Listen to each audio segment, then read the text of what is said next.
Hello friend, welcome to smart classes. आज का topic होने जा रहा है महाकाव्य और खंड काव्य में अंतर स्पष्ट करेंगे। तो चलिए, सभी छात्रों के लिए वेरी इंपॉर्टेंट है।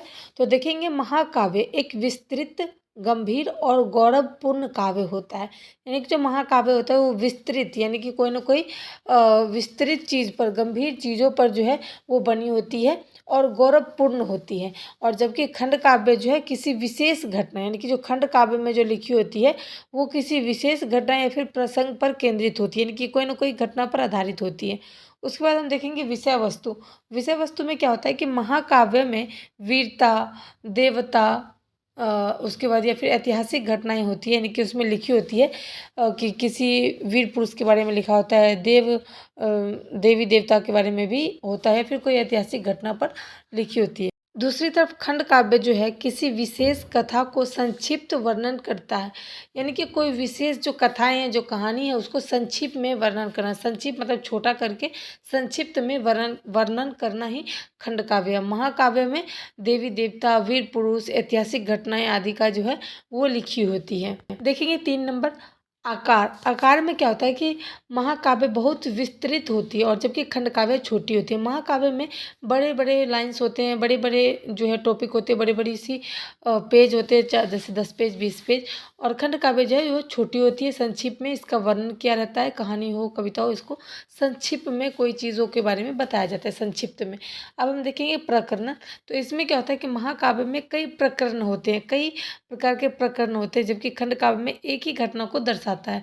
यानी कि महाकाव्य में कई सारी छोटी छोटी घटनाएं, छोटी छोटी विशेषताओं को लिखी रहती है, लेकिन खंड काव्य में कोई एक ही घटना को दर्शाता है, कोई एक ही घटना के बारे में चर्चा करती है। अब हम देखेंगे चरित्र। महाकाव्य में अनेक पात्र होते हैं, जबकि खंड काव्य में सीमित पात्र होते हैं। महाकाव्य यानी कि छोटे छोटे जो कहानियाँ होती है, बड़ी बड़ी कहानियों को मिला करके, 3-4 कहानियों को मिला करके महाकाव्य बनता है। और खंड काव्य एक कोई कहानी हो गई, एक कोई आधारित घटना ही हो गई, उस पर बनती है। तो एक एक कहानी में 3-4 लोग होते हैं जो कि पात्र होते हैं, 3-4 पात्र होते हैं। और महाकाव्य में कई अनेक पात्र होते हैं। अनेक पात्र मतलब कई सारी कहानियों में कई सारे लोग रोल करते हैं, तो वो कई पात्र महाकाव्य में शामिल हो जाते हैं। आप देखेंगे, हम उदाहरण के तौर पर महाकाव्य में रामायण, महाभारत आदि हो गए, और खंड काव्य में मेघदूत, पंचवटी, यानी कि छोटी छोटी सी चीज़ें जो होती है वो होगी।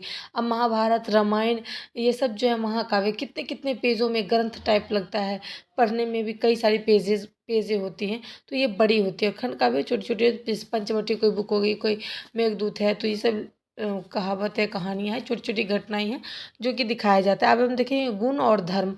महाकाव्य में अलंकारिक भाषा, उच्च आदर्श और नैतिक शिक्षा होती है, जबकि खंड काव्य में सरलता को स्पष्टता अधिक होती है।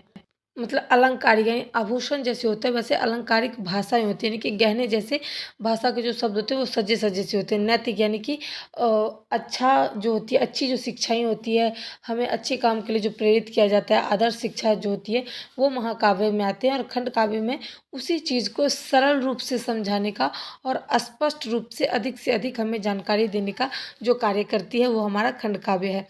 सरल मतलब कई भी जब महाकाव्य में कई शब्द होते हैं तो कठिन होते हैं, लेकिन खंड काव्य में उसी शब्द को सरल और स्पष्ट रूप से समझाया जाता है। अब हम देखेंगे रचना शैली।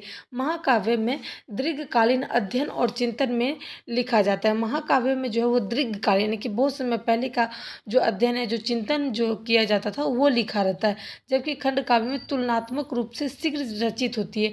खंड काव्य में जो तुलना करके जो हाल फिलहाल में हुई रहती है, साल 2 साल पहले जो घटनाएं घटी रहती है, जो कहानी कविताएं होती है, जो वो सारी चीज़ें के बारे में इसमें रचा होता है, लिखा होता है।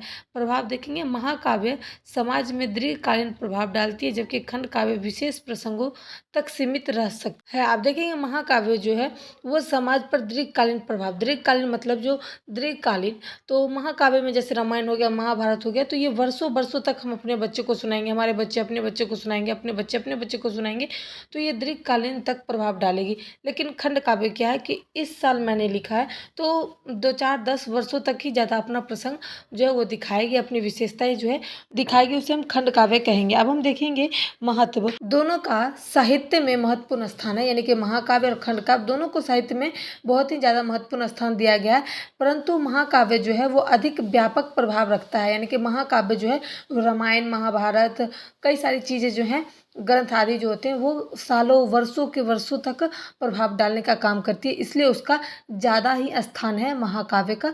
तो उम्मीद करती हूँ मैंने महाकाव्य और खंड काव्य के बीच में अंतर को स्पष्ट किया है। अगर वीडियो पसंद आए तो प्लीज़ लाइक करें, कुछ पूछना हो तो कमेंट करें, वीडियो को ज़्यादा से ज़्यादा शेयर करें, सपोर्ट करें। Thanks for watching my video.